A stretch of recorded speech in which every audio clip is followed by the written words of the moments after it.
Welcome to Deep Dive with Dr. D. The entire goal of this podcast is to help you see that you have it within you to do amazing things. Okay, welcome to Deep Dive with Dr. D. Happy Sunday morning. What a gorgeous weekend in Ellensburg. Supposed to get 70 today or something like really? that. Like 65, Gosh. 70. And maybe that's tomorrow. Anyway, good weekend. I have with me my guest Cecil Velasquez. We'll learn a lot more about him today. But my shameless plug, I forget to do it from time to time. If you haven't gotten it yet, there's my book. It's available wherever you buy books. And this one is yours. Awesome. Yeah, enjoy the read. I will. It's I call it the short story of the wild ride of my life. Yeah. Okay. All right. And I was just talking to someone. Who was that? We were just talking about something, and they're like, "Oh, you're talking about chapter 4." I'm like, "Oh, yeah, I am." I have Cecil with me today. We've known each other a couple years, I think. A couple years now, ish. Yeah. 2 years ago when you did Santa. Yeah, and I think had you just came on then? I was on leave of absence. You were, so I was on leave, and then I came back, and they were like, "Hey, we're having a Santa." Santa's coming. I was like, "Okay, cool." Yeah. So yeah. And I remember, I'm going to have Cecil introduce himself, but I remember, I'm an observer of people and places and things, and you really, impressed me from day one. Man to man, guy to guy. I want you to hear that because you just have this nature about you that is really, calm and cool and collected. I'm sure you get fired up about some things. I'm going to ask you about that. But I think the big thing, we actually ended up switching, where I had maybe been thinking about it, but that's not why I switched, but how you are with the people that work for you. We're going to talk about that a little bit, and how you are with people that walk in the door. You're kind of just hanging out, but you're not hanging out laissez-faire. You're just super cool. And I'm guessing you deal with people who are stressed, right? Oh yeah. With stuff. Oh yeah. So that really impressed me, and it made me want to get to know you. And so here we are, 2 years later, and welcome to the podcast. So let's kick this off with what I usually do, and I ask you, if you got the camera there, and let's say no one knows you. Who are you? And whatever you want to share, personally, professionally. Tell the world about Cecil. I mean, I'm just an average guy, There's actually a Luke Combs song that I love. Anytime I hear it, kind of explains that that's me. It's just me. Middle of the road, average Joe, not much to show. Yeah, underachieving. I'm a hell of a lover, damn good brother. Oh, but I wear my ride. heart on my sleeve. That's me. Okay. That's me. Yeah. I love my family. Yeah. I love everybody that's in my life. Yeah. I just try to be a giver and take care of people when I can. Yeah. I like that. Yeah. I was just talking with a friend last night. What you just said about I'm just an average guy, and I just want to give to the world. And him and I were sharing that because he's doing really well in life, and I'm like, you're just a good all around human and person. He's like, I just want to give to the world. Yeah. Yeah. I mean, I just, I don't feel like I'm anybody special. Nothing like that. Yep. I'm just me. Yep. I mean, yeah. If that makes any perfect sense at all, Yeah. I always say to people, that they're like, wow, look at you. I'm like, I'm just a kid from the streets of Tacoma. Yeah. Who was dealt a pretty crappy hand, 100%, right? Yeah, right. Yeah. And I've been fortunate to get up and out, and so I want to live my life, Katrina and I, and give back to the world in positive ways. Yeah, I mean, you'd see people probably see me and be like, "So you're a store manager at T-Mobile? You're nothing. It's nothing special." But based on where I came from and the struggles, to me, this is something for me. It's huge. It's big. Yeah. And and that's what I'm talking about. It shows, it comes out of you. You're not even intending, but when people meet you, I guarantee you other people would say the same. And I've seen you in the community now. Yeah. That's part of why I was like, oh, this guy's a cool dude. You're at your daughter's events. And you may not know this, but I was sitting up back in one of the games, and you were sitting kind of down here, and I was watching as people would come in and they'd see you.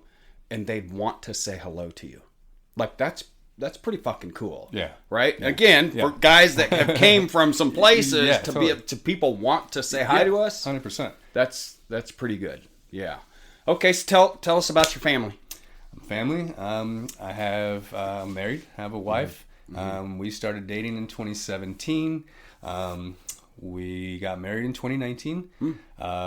She had a 6-year-old little girl when we first started dating, and she has a son as well. But he lives on the west side with his dad. We all quickly became a little family. At 10 years old, I adopted Brooklyn, and we just she's gonna be she's 15, she'll be 16. That's and I see your post, and when you and I have talked, that's really important to you. Yes. Being a family guy with your wife and your daughter and community and all of that. Very much. Yeah. That's really cool. If anything, that's probably the highest thing on my priority list. We just had the boys over, my son and grandsons, and we're sitting there, and grandson Anthony's like, Grandpa, let's go to the skate park, and at first I'm like, and then I'm like, okay, let's go. Yeah. You know what? And me and Tyler and the 2 grandsons, we go down there and we just sat. We got a couple pictures of it, and it's just like, that means the world to me. Yeah. Right? That's where it's at. Yeah, totally. Yeah. Yeah. Super cool. That's like I said, I'm at Brooklyn's games. I don't miss anything. Like if I can avoid it, I do. I'm there. Yeah. So tell us just the brief story you told me about your wife and you. You guys have known each other a long time. So we actually went to high school together. We didn't hang out in the same crowds, nothing like that. She knew who I was. I knew who she was. We maybe have ended up at a couple of the same parties or something like that. Yeah. I was a troublemaker. She was not. And, lives later, all the way to 2017, when we first kind of, she kind of reached out to me, and we have pretty much talked every day since then. That's super cool. Yeah. Where'd you go to high school? Linden High School. Linden, that's right. Yeah. You said that. Remind me where Linden is. Linden, north. If you go over I-5, and literally go, it's north. It's on the border. It's right there. On the border. Yeah. So way north. Yeah. Is that where you were raised? Yeah. Well, yeah. Well, Whatcom County is kind of where I was raised. Okay. Born and raised, actually. I lived in Texas for a little while.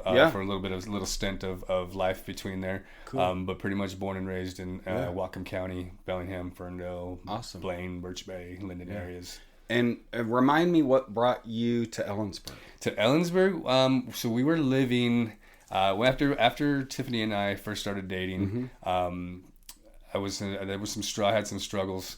And she was like, hey, you know what? You want to move down here? I can help get you a job at T-Mobile. I was like, sweet. That's right. I had previously worked for a plumbing wholesale company for like 13 years. Yeah. And I was just kind of like, at a certain point, I was just like, I'm done. I was like, I'm done. I can't do this anymore.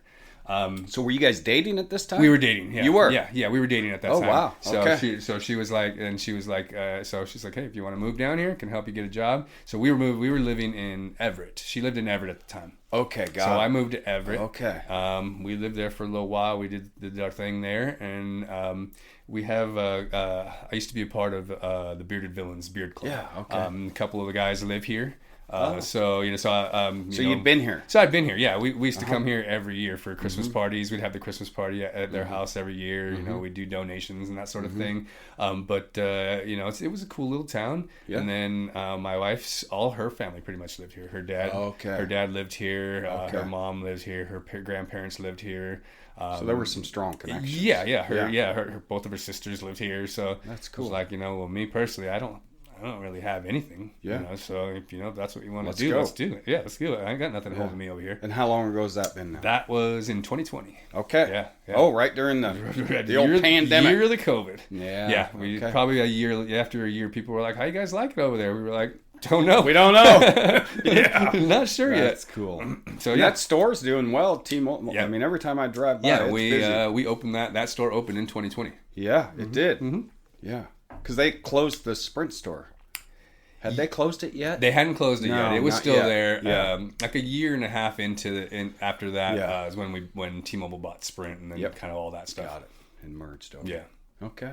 Yeah. I always like to hear, how people land in Ellensburg, whether they're, 5-time generation, I was born and raised here, or I hear a lot of, I was born here, I left. I think of my friend Andy Rossback, generations of family here. He left, lived in Portland, I think it was, came back. I hear Katrina's story is one. She came here, there's a lot of these, came here to go to school and never left. Oh, yeah. Yeah. Yeah, I mean, it just working for T-Mobile, I've seen so many people like, what are you doing here? You go to school here? Like, no, I did.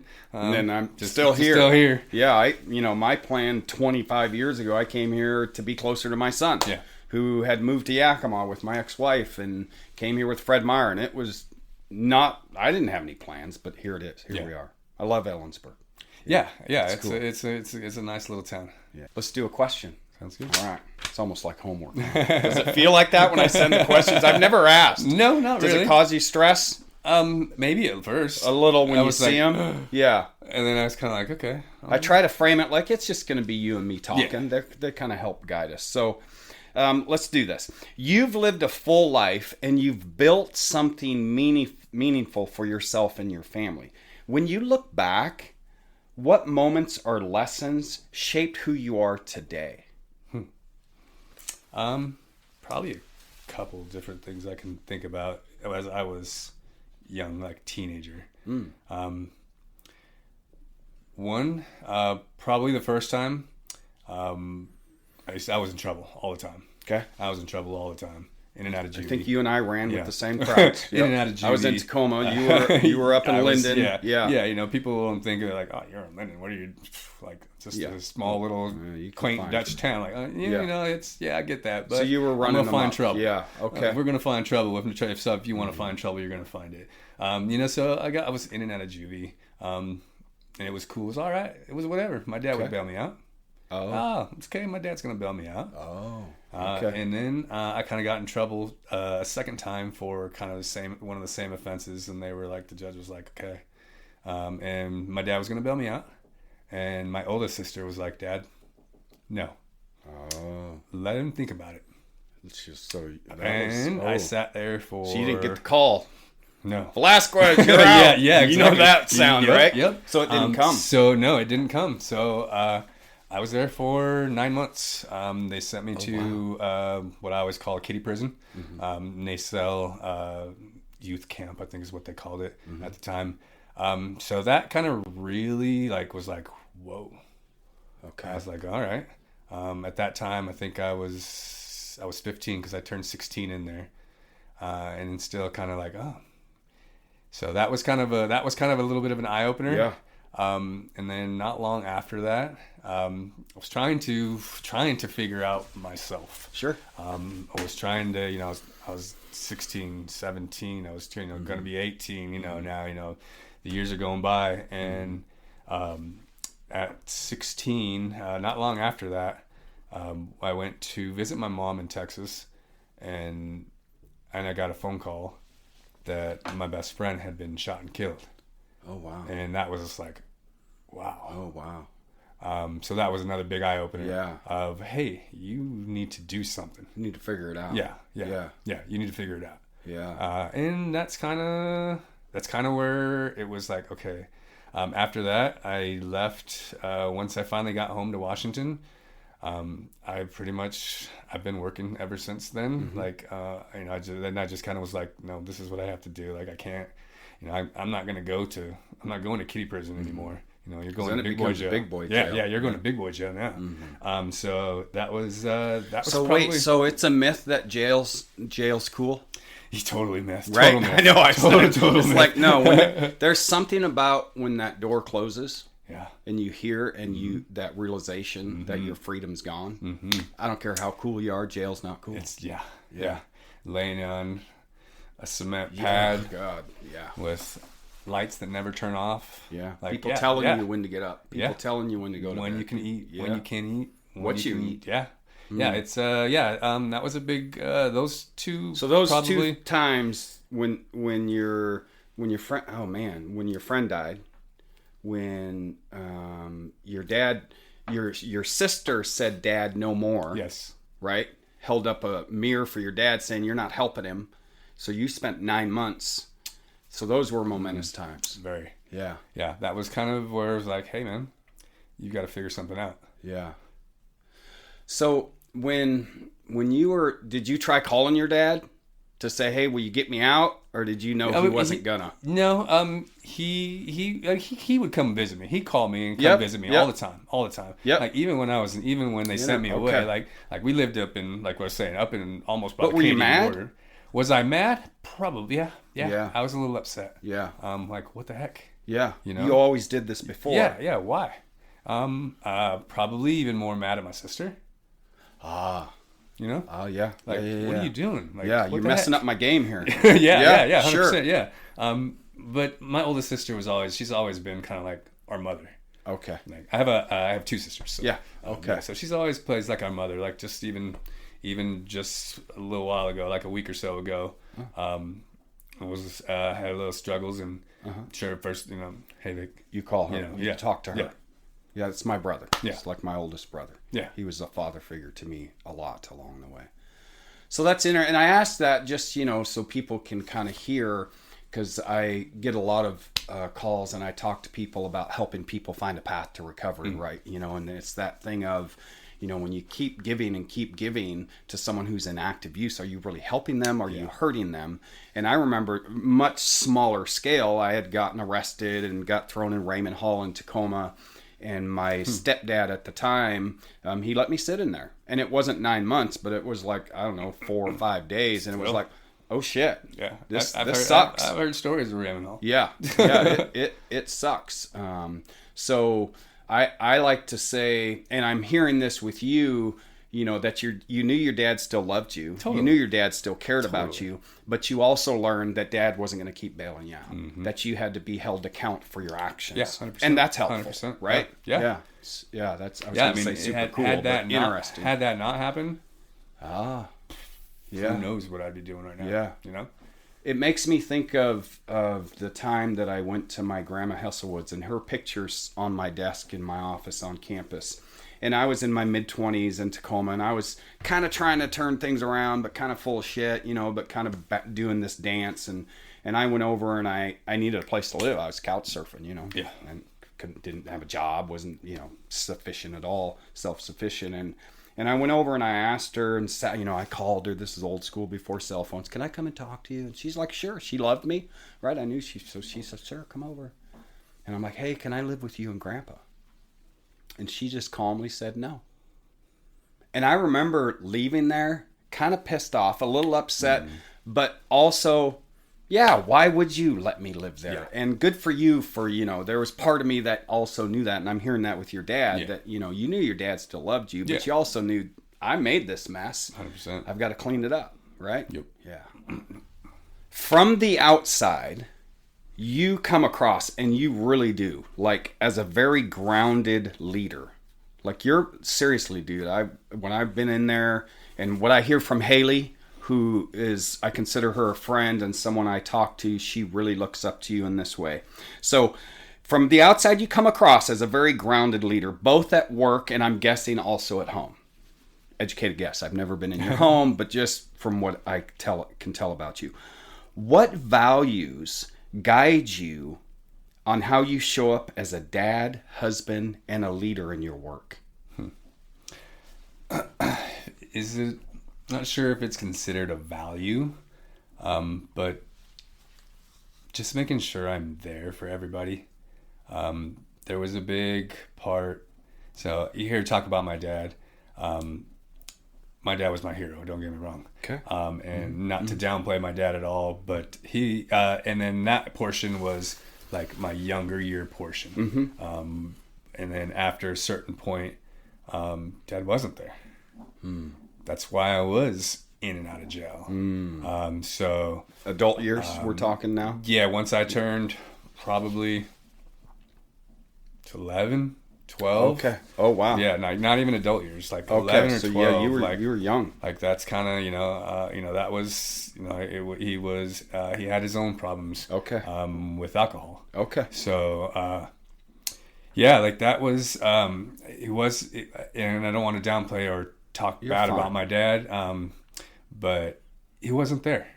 And I didn't have the guidance. I didn't have the involvement in my life. You had it previous. Yeah. So you had it, and then you didn't And have then all of it. a sudden it was gone. And you, As far as, I mean, or at least that, It's okay. from what I can remember. Yeah, sure. So that is huge. And that's kind of why, kind of like you were saying, like with my daughter, like, I try to assert myself into every aspect of her life. Like, I want to know everything that's going on with you. Everything. I want to know how's your grades. I want to know how you're doing in sports. I want to be there. I want to, and same thing with my wife. I just want to be there for everybody. I just want to be there and make sure that I'm not leaving you guys. because you saw the impact. Because You felt the impact. I felt the impact. You had that, and then it wasn't there. And then it wasn't there. Yeah. And it caused you problems. 100%. Yeah. So a value, I don't know if that's really considered a value, but that is something that definitely shapes why I am the kind of father and husband that I am, and manager. Same with your Try work. to be the manager that I can, And then on the same sense, I've never wanted to be that, that manager that you don't like working for. You know what I mean? Yeah, we've had those. Yeah, totally. So, Yeah. I didn't ever want to be a micromanager. I want to make sure, I want to give you guys the authority and the autonomy to be able to do what you need to do. So empowering. Yeah, exactly. Is there some spots where you're going to have to come and say, hey, can I do this? Can we do that? Yeah, of course. Yeah. But That's part of it. take the initiative, and and I want you guys, I want everybody to, I want them to just be able to believe in themselves and take the initiative and understand and know that they can do that. Whatever it is that they want, that is that case. You know what I mean? Yeah, I think there's a lot. I hear that same thread, and I had it in my own life where, you have significant adult figures, whether it's a dad or a mom or an uncle or a brother, where they're there and then they leave. That's like, man, that's really hard. And it can cause us problems, and we go through struggles. But just like you, Johnny Revell's flag is right there. Johnny, my dog, is named after Johnny. Johnny was a stepdad who actually gave a shit along the way. And then, he died of cancer and he was gone. And my trajectory changed from then on because I then lost that. Yeah. And it was like, oh man, it was really hard. And why, just like you, being a father's been my most important role. Being now a grandfather, most important role. But also in the work I do with mentoring students and teaching on campus, my overall goal is to help people see that they have it within them to do amazing things. Yeah. And how do we do that? Empowering them, 100%. teaching them the skills, and then letting them go, right, and do those things. And kind of like you're saying, like, that's kind of like with Haley. I'm like, dude, like you got this kid. Yeah. She's a great kid. Yeah, and we have that common thread. Okay, question number 3. You've recently started changing your relationship with alcohol and marijuana. What led you to that decision, and what have you been learning about yourself through that process? Led me to it initially for my wife and my family. My wife is in recovery as well. 8 months. I'm working on 9 months. Nice. So awesome. That's really I'm super proud of her for that. But it took me a little bit to figure out that this is what I needed to. That mainly is kind of, and as it's gone through, I'm like, you know what, this is actually for me too. Yeah. This is for me. Yes. Nice. Yeah. It's not, initially I was like, I want to do this for them. But now I'm like, yes, I want to do this for them. Yes. But now it's for me too. Yeah. Nice. So that's kind of what initially started it. But, and it's only been a few weeks, but, hey, I'm going to flip this. It's been a few weeks, and how great is that? It's not only been a few weeks. It's been a few weeks. Yeah. Like, how cool is that? Yeah. So, alcohol, I shouldn't say I didn't really have, it wasn't hard for me, because I've definitely had my battles with alcohol. I had some really big battles with alcohol. I was one of those guys that was at a certain point, not recently, but before me and my wife started dating, I was the guy that was, I would go to work. I was a sales guy. A sales guy. Oh, I'm gonna go hit lunch. Go to Buffalo Wild Wings, get some lunch. I can have a beer with lunch. Yeah, why not? Yeah, I'll have another one. Yeah, sure.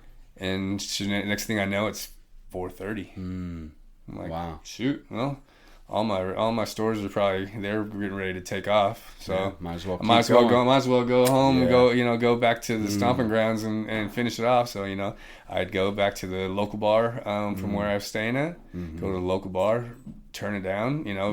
Close it down. Maybe go to a bartender to go hang out with the bartenders or some people from the bar after hours partying. Get up, do it all over again, and it was a cycle. It was a cycle. It was just a big cycle. God, yeah. And so I don't want to say that it wasn't a struggle for me. Sure. But I was able to get I don't know if there's such thing as a healthy relationship with alcohol, but here over the last 2 years, 3 years, it's not healthy because I was drinking every single day.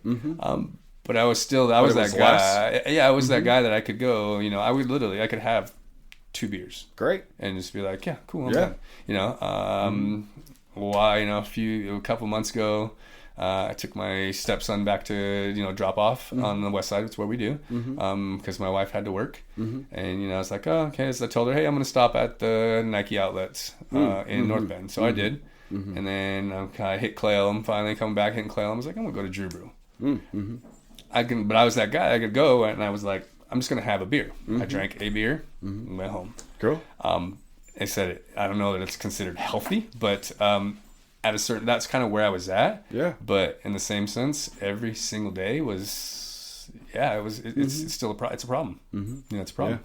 Yeah. I appreciate you sharing that. You and I had coffee recently, and we talked about this for you, and sharing your wife's in recovery.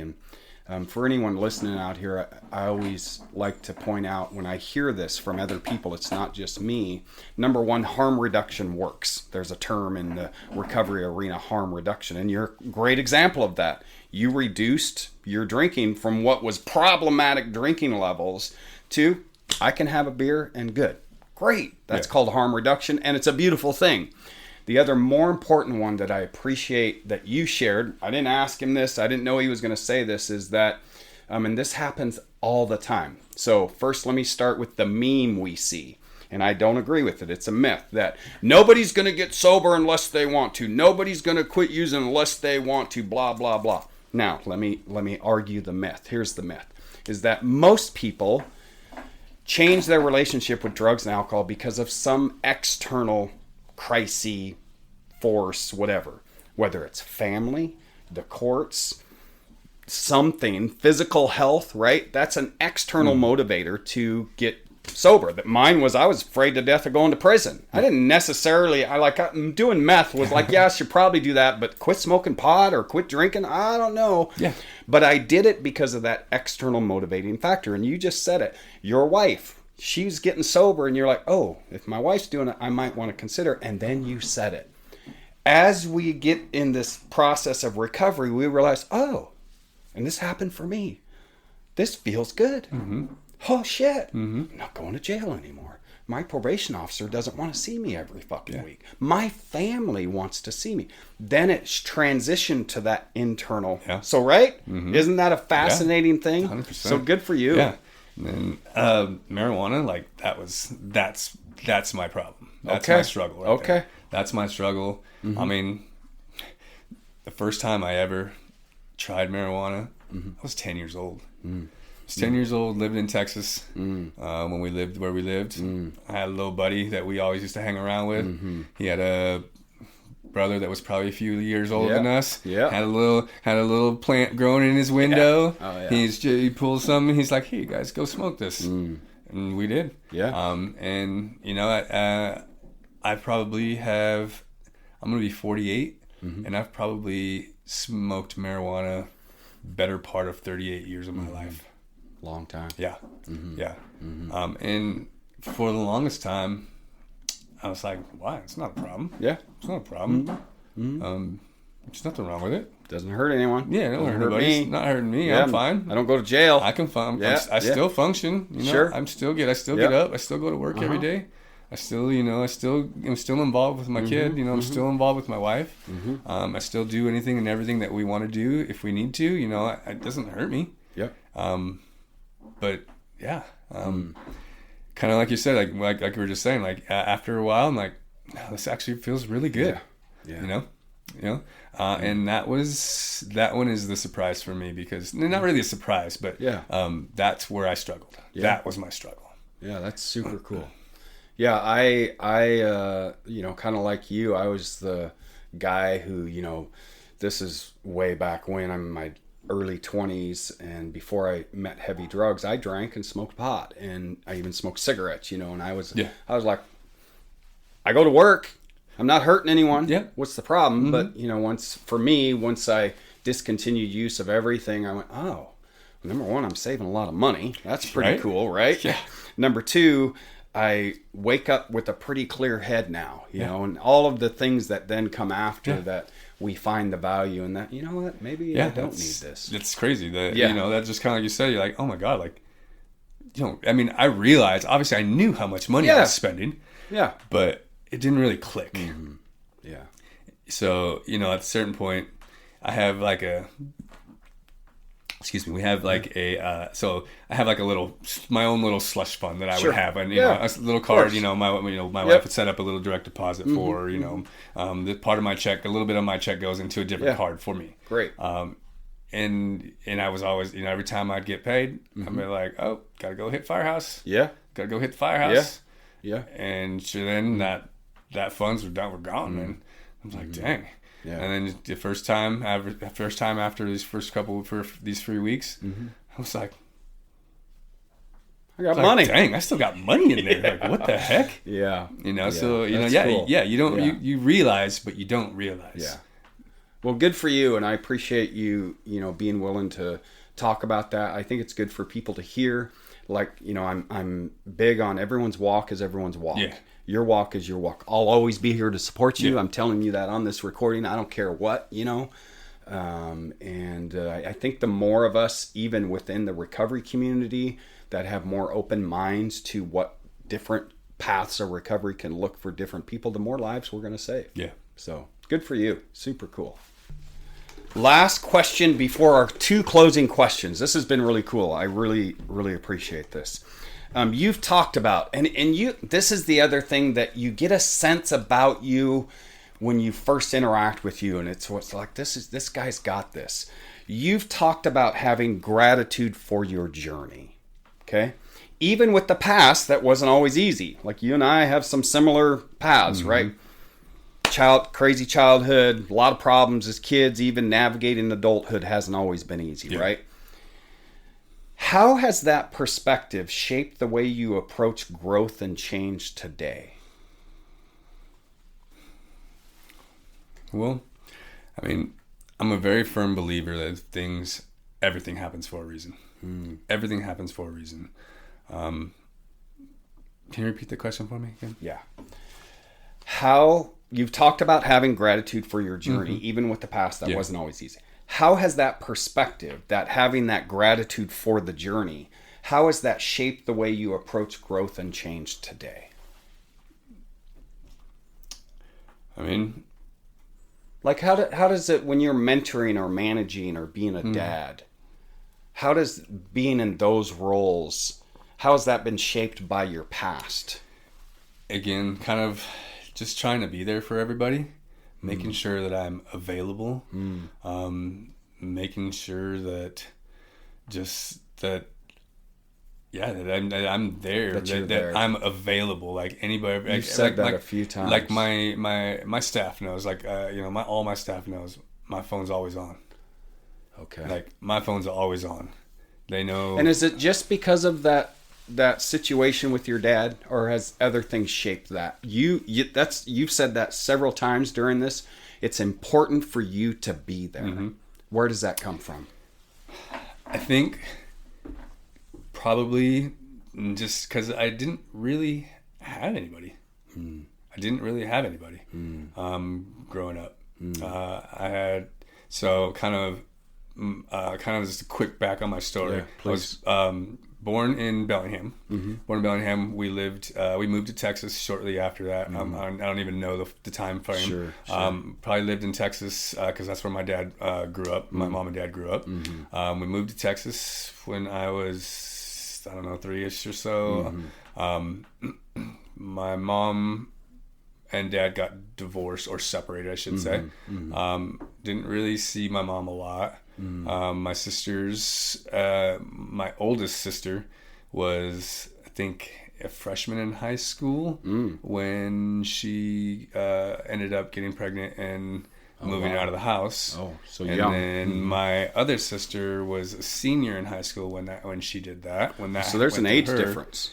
Yeah, my oldest sister is 55, I believe. Now. Okay. And then I want to say my other sister is 52. Okay.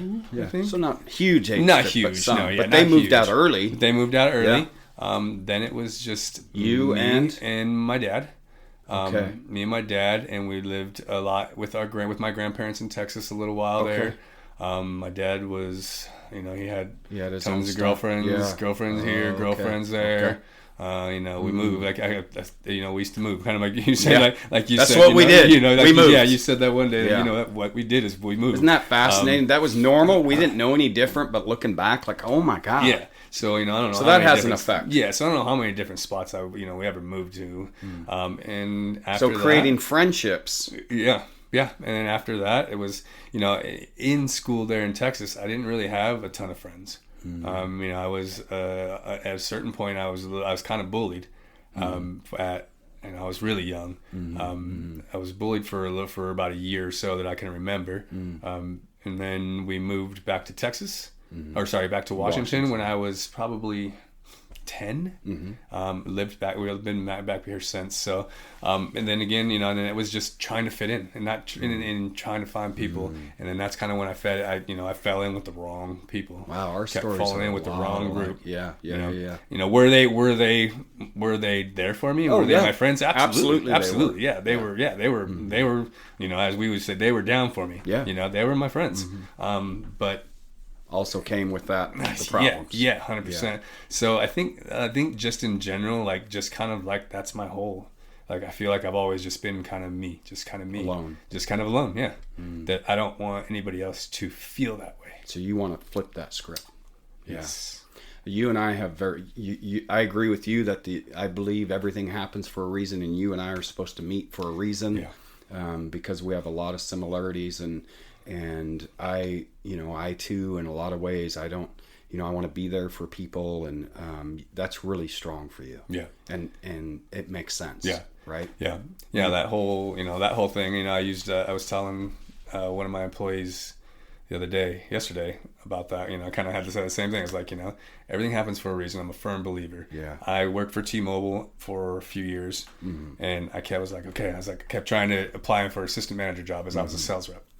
I applied for probably 4 assistant manager jobs on the west side before we moved over here. Nothing. It's like, interesting. It's like, what the heck? Yeah. Then we moved over here. They promoted me to, when we bought Sprint, they promoted me to a certain position, and then they sent me to a store in Yakima to help them kind of trying to show them the T-Mobile ways. Yeah. And then that store then needed an assistant manager. Oh. So I interviewed for that and didn't get it. I was like, what the fuck? Yeah, frustrating. Super frustrating. I hit up my old manager, she was amazing. I loved her so much. As I hit her up, I was like, hey, what the heck, man? What's going on? She's like, don't worry. She's like, I've been there. I've been there. Okay. She's like, you got this. I was like, okay. All right. And then, sure enough, a couple months later, I was promoted to assistant manager at our new Moses Lake store. Oh. And then from there, 9 months later, I was able to promote back to here as store manager. So I was like, and that's about when we met. Or you were on leave? I was on leave. I was there. I took over I took over as manager late 21. Okay. Late 21. Yeah. Yeah. And then after when all that kind of happened, I was like, JR, come on, man. So let me ask you this. What motivated you? What motivates you? Because you've had struggles, right? Even with your great life because it reminded me when I was trying to become a manager at Fred Meyer a lot. It was like, you keep hearing no. Yeah. You keep feeling like, what's going on? What keeps you going? Determination. Okay. The drive, I guess. Yeah. Yeah. The want to do better. Okay. Yeah. You know? Yeah. The want to grow. Yeah. And not just be stagnant. Yeah. I guess. Yeah. I like it. You know? Yeah. So I think I heard pretty clearly, your desire for your family, for people who work for you, your friends, you want to be there for them. And that's based on you felt alone a lot, and that feeling, and you don't want others to feel that. Yeah, 100%. Yeah. Even as a after kind of all that, that whole, and I was like, hey, dude, you got to do something. Like something has to change. Yeah. I lived in, I lived probably about 25 minutes away from any of my friends. I didn't drive. I didn't have a license, so nobody wanted to drive all the way out there to pick me up, you know. So I just kind of, I was isolated. I was out there in this small little town, way smaller than Ellensburg, maybe a little bit bigger than Kittitas. Wow. Where I worked, I had a job. My stepmom had got me a job at a spot, but it was just me. I would go to work, I'd go home, I'd sit in my room by myself. My dad and my stepmom were doing their thing. Yeah. It was, I always felt alone. It was always felt alone. So I think that's, that's huge for me. Yeah. Okay. Thank you for sharing that. Yeah, of course. That's a powerful message that you have chosen to mentor and be a dad and be a husband and be a manager in a way that people can count on you. Yeah, and that's kind of exactly. Cool. I just want them all. I just want everybody to know that I'm here. I'm here. Yeah, good. Okay, let's wrap this up. So this is your opportunity to send a message of hope. If someone's listening right now, if they feel stuck or unsure, or they're feeling alone, and maybe unsure about making changes in their life, what would you want them to hear?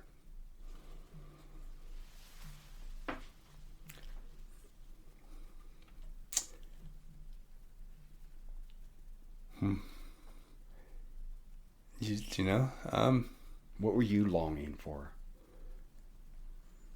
I was longing for, just for someone to, want to just hang out and just kind of, I guess what I probably want it's a long road.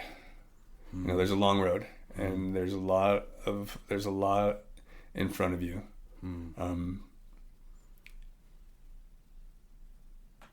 It doesn't have to be difficult, but there's people there. People are there for you. People are out there. I'm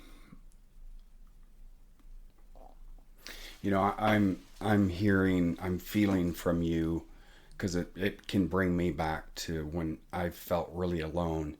It can be kind of difficult because when you're in that really lonely space, the thought of reaching out is really hard. Very hard. Right? Yeah. The thought of, is this going to get better?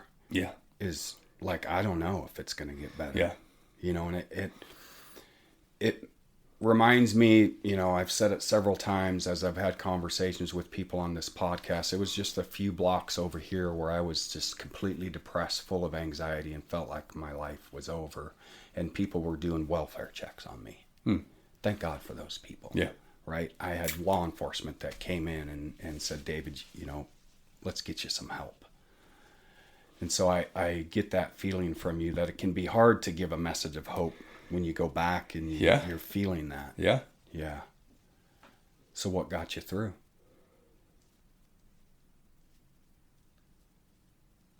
Just, who? Think of the people who helped you.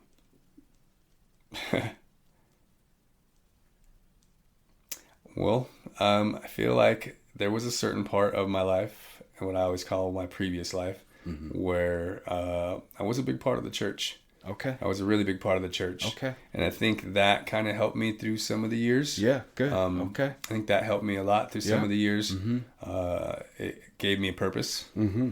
And it showed me, I had, I used to do like, I was an Awana leader. Oh yeah. So I used to do TNT Awanas, the preteen kids. Yeah. It was as cool as could be. So I think that kind of helped me, gave me that hope. And it probably helped you kind of get out of yourself a little bit, because then we're helping other people. Exactly. Yeah. Not so worried about me. Yeah. Not to be dismissive of it. No, yeah, right? totally. But yeah, good. So I'm hearing the church helped you a little bit, and being able to get into a leadership role, sharing your story, I'm sure was part of that, right? Yeah. I've been in a tough spot, and I'm going to get through this, and we can get through it together. Yeah. Yeah. Good. So thinking more recently, who have been those people that have really inspired you and empowered you to lift yourself up and out? My wife. Yeah. Tiffany. She is. Yeah. She holds you accountable too, right? Yeah. She's my rock. Yeah, that's she's cool. my everything. That's cool. I was in that cycle that I was telling you. I was in that cycle. Yeah. And she was like, "Hey, you can come over here. You can come down here, and I'll help you." She's like, "But I have 2 kids, and you can't do this." Yeah. And I was like, "Okay. Yeah. So you heard it. Yeah. Yeah. Yeah. And you were ready. Yeah. I was That's ready. Awesome. Yeah. That's cool. I always say, she saved me. She reached out and she pulled me out of that. Yeah. That's cool. Super cool. Okay, we're going to wrap this up. What's a question you've always wanted to ask me? Oh boy. You put me in the hot seat now. Gosh. I guess, I not knowing fully kind of everything that of your journey and what you've gone through. What kind of got you through all this? Boy, this is, just when I you've asked you the last how many question, years? 19. Yeah. If I go way back, and I can be right where you emotionally when I asked you that question about when I was in the dark spaces, man, it was really tough. But for me, it's been, I say people, places, and things, or moments in time. Like when, I hope he hears this, Officer Ray Cedeno, he's with the Ellensburg Police Department. When some of my friends, Katrina was one of them, we were just friends doing welfare checks and having the police come check on me. When he came in and he got on a knee, because I was just laying there just like, and he looked me in the eye and he showed me humanity. He was a cop, but he wasn't being a cop. Yeah. When people have been able to be human with me in a way, and I've been able to receive that, dude, that's helped me. My son, who's like, he lives his life in a way like he struggles and goes through life, and he's a dad. Like, I admire him as a dad. He's helped me a lot in ways that he probably doesn't know. And just like you, Katrina, we were all sitting down there chatting, and her drive and passion for life helps me to want to keep doing that for myself. Yeah. And things like this, dude, like this is the gold for me. Yeah. This is the gold. So I say people, places, and things, but really those people along the way.